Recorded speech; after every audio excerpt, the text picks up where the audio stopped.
అందరికీ నమస్కారం. నేను మీ రాజ్ కుమార్. సో నిన్న కరెంట్ బిల్లులకు సంబంధించి వైఎస్ఆర్సీపీ పార్టీ ధర్నాకు పిలుపునిచ్చింది. ఆ ధర్నా కూడా బాగా గ్రాండ్ సక్సెస్ అయింది.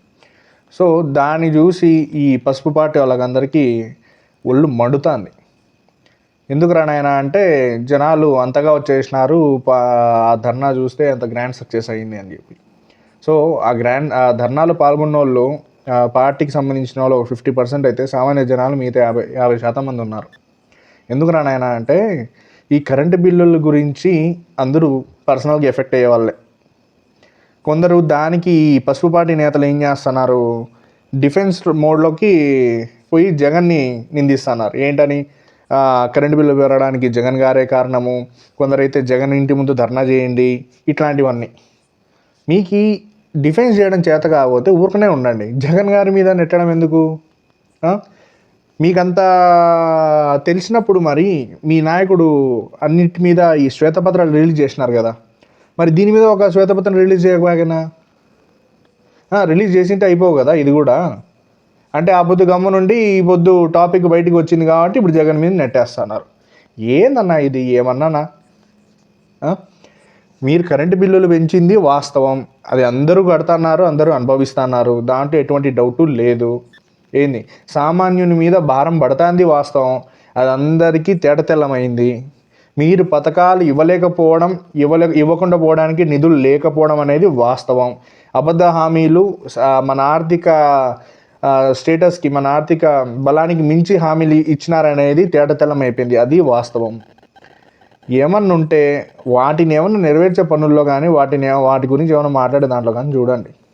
ఊరికనే ఈ సామాన్యుని మీద పెట్టే భారాన్ని మేము ప్రశ్నిస్తే దానికి మళ్ళీ మా నాయకున్నే నిందించడం అనేది కరెక్ట్ కాదు. నేను ఇప్పటికే అదే అడుగుతున్నాను. ఏమని, మీరేదో జగన్మోహన్ రెడ్డి గారు చేసిన దానికి కరెంటు బిల్లులు పెరుగుతాయని మీరు అంటున్నారు. మీ నాయకుడు అన్నిటి మీద శ్వేతపత్రం రిలీజ్ చేసినే అధికారంలో రాగానే, దీని మీద రిలీజ్ చేయకపోయినా అని. దీన్ని కూడా రిలీజ్ చేసింటే అయిపోవు కదా. కరెంటు బిల్లుల మీద కూడా శ్వేతపత్రం రిలీజ్ చేసింటే అయిపోవు కదా. మొన్నటి దాకేమో సైలెంట్గా ఉంటారు. ఏంట్రా నాయన అంటే డిఫెన్స్ చేయడానికి ఏం లేదు, మా నాయకుడిని నిందించడానికి అక్కడ ఏముంది, ఏం లేదు, అన్ని అస్త్రాలు వాడేసినారు, ఇప్పుడు ఏం లేదు. మొన్న మీటింగ్లో క్లాసులు వీగినట్టున్నారు, ఇప్పుడు మళ్ళీ అటాక్ మోడా. అది కూడా కనీసం సక్రమంగానే అటాక్ చేస్తున్నారంటే అది ఇలా బేస్లెస్ అలిగేషన్స్, బేస్లెస్ కౌంటర్స్. చిన్న పిల్లోని కూడా అర్థమవుతుంది అది బేస్లెస్ అని చెప్పి, చిన్న పిల్లోని కూడా అర్థమవుతుంది. సో ఈ ఫీజు రీయింబర్స్మెంట్కి సంబంధించిన ధర్నా కూడా జనవరిలో జరగబోతుంది, బట్ అది కొంచెం పోస్ట్పోన్ అయింది అనివార్య కారణాల వల్ల. అండ్ మోర్ ఓవర్ జగన్కి జనం నీరాజనం పట్టినారు.